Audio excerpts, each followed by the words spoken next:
ఎప్పుడు స్టార్ట్ చేశారు సార్? అంటే జాబ్ కానీ ఇదంతా ఎవ్రీథింగ్ ఎప్పుడైంది మీ స్టార్టింగ్? 80s.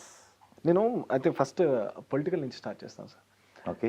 నేను మొన్న ఒక ఒక ఓటీటీ ప్లాట్ఫామ్లో ఒక సినిమా చూసాను. అది ఏంటంటే ఫ్రీడమ్ ఎట్ నైట్ అని చెప్పేసి గాంధీ గారిది. Freedom at Midnight. Freedom at Midnight, yes.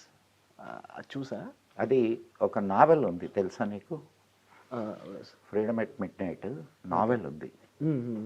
అది చదువు నువ్వు. అసలు ఎన్ని అట్రాసిటీస్ జరిగినాయి, కొన్ని లక్షల మంది ఇళ్లను కోల్పోయారు, కొన్ని లక్షల మంది ప్రాణాలని కోల్పోయారు, కొన్ని వేల మంది స్త్రీలు తన మానాల్ని పోగొట్టుకున్నారు. భయంకరమైనటువంటి మానవ హనన. ఈ రోజుకి దానికి సరైన లెక్కలు లేవనంటే ఇంతకంటే దౌర్భాగ్యమైనటువంటి స్థితి ఇంకోటి. అసలు ఆ మాట తలుచుకుంటేనే మాకు ఎక్కడ లేని ఆవేశం వస్తుంది. అంత భయంకరమైన రైళ్లల్లో ఇక్కడ నుంచి మనం వీడ్కోలు ఇచ్చి పంపిస్తుంటే అక్కడి నుంచి శవాల్ని మనం దించుకున్నాం. రాజకీయ నాయకుల దుర్మార్గపు ఆలోచనలకు అది ఒక మచ్చుతునక. భారతదేశం ఎందుకు విభజన కావాలయా? విభజన వల్లనే కదా ఇది జరిగింది, అవునా కదా? ఇన్ని లక్షల మంది ప్రాణాలు పోగొట్టుకున్నారు, ఆస్తులు పోగొట్టుకున్నారు, మానాలు పోగొట్టుకున్నారు. ఎవడు దీనికి బాధ్యత వహిస్తాడు? నెహ్రూ వహిస్తాడా? గాంధీ వహిస్తాడా? సో అందులో చాలా పాజిటివ్గా చూపించారు గాంధీ గారిని, అండ్ అలానే నెహ్రూ గారు. ఏం పాజిటివ్నెస్ చెప్పు నాకు, ఏం పాజిటివ్నెస్ చెప్పు. నువ్వు చూసిన దాంట్లో ఏం పాజిటివ్నెస్ నాకు చెప్పు. ఆయనకి ఇష్టం లేదు విభజించడం, బట్ తప్పక విభజించారన్నట్టు చూపించారన్నమాట. ఆయన ముందే చెప్పాడు, నా శవం మీదనే దేశం రెండుగా విభజింపబడాలా అని. ఓకే. మరి ఎందుకు ఒప్పుకున్నాడు? ఆయన ఒప్పుకున్నటువంటి ప్రధానే కదా, ప్రధానిగా ఛార్జ్ తీసుకున్నాడు. సార్ ఒకవేళ పటేల్ గారు అయి ఉంటే ఆ రోజు ఇంకోలా ఉందినా ఏమో. ఇప్పుడు జరిగిన దాని గురించి ఆలోచిద్దాం, జరగని దాని గురించి ఎందుకు మనం ఆలోచించడం?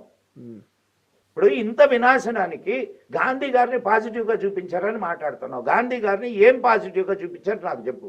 ఆయనకి ఇష్టం లేదు, ఇష్టం లేకుండా ఎట్లా జరిగింది? ఆయన ఇష్టంతో నియమితుడైనటువంటి వాడు కదా ప్రధాని, అవునా కదా? మరి వీళ్ళు సంతకాలు చేయకుండానే విభజన జరిగిందా? వీళ్ళ ప్రమేయం లేకుండా విభజన జరిగిందా? ఆ విభజన సమయానికి పాకిస్తాన్ జాతిపిత ఉన్నాడు కదా, వాడికి ట్రీట్ చేస్తున్న డాక్టర్ వచ్చి అడిగాడు. మహమ్మద్ అలీ జిన్నాను ట్రీట్ చేస్తున్న డాక్టర్ వచ్చి చెప్పాడు, ఏ కుచ్ దిన్ కా మెహమాన్ హై, ఇంకో ప్రైమ్ మినిస్టర్ బనాదో అని. వీడు కొద్ది రోజులేను. ఓకే, అవును. పాకిస్తాన్ ఏర్పడిన తర్వాత కూడా చాలా కొద్ది రోజుల్లో చనిపోయాడు అతను. అవును, టీబీ కూడా ఉంది ఆయనకు. నెహ్రూ విన్నాడా? నెహ్రూ ఇంకొన్ని రోజులు పోస్ట్ పోన్ చేసి ఉంటే బాగుందని అంటారు, అంతేనా? అంటే ఈ విభజన ఆపుంటే, ఈ లోపు ఆయన లేకుండా ఉండుంటే కలిసి ఉంది. దానికి ముందు ఎంత భయంకరమైనటువంటి ఇది ఇక్కడ జరిగిందో మీకు ఎవరికి తెలియదయ్యా. మీరు చాలా అంటే ఈ తరం బిడ్డలు. అవును సార్. మేము లేవు ఆ టయానికి, కానీ మేము మాకు మా జనరేషన్లో మేము అవన్నీ తెలుసుకునేదానికి అవకాశాలు ఉండి.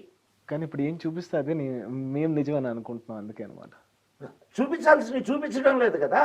అవును. మీడియాలో కూడా దొంగలు ఏర్పడ్డారు కదా.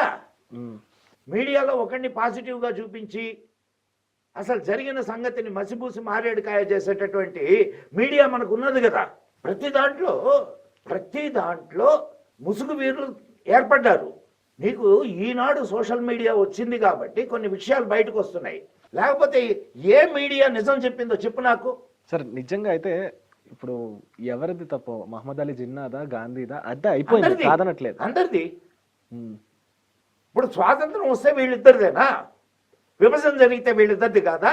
స్వాతంత్రం వచ్చింది because of Nehru, because of Gandhi, కానీ విభజన జరిగింది మాత్రం వీళ్ళిద్దరిది కాదు. ఫ్రీడమ్ వాళ్ళ వల్ల వచ్చింది అన్నప్పుడు విభజన కూడా వాళ్ళ వల్ల జరిగినట్టే. ఎవడు బాధ్యత తీసుకుంటాడు?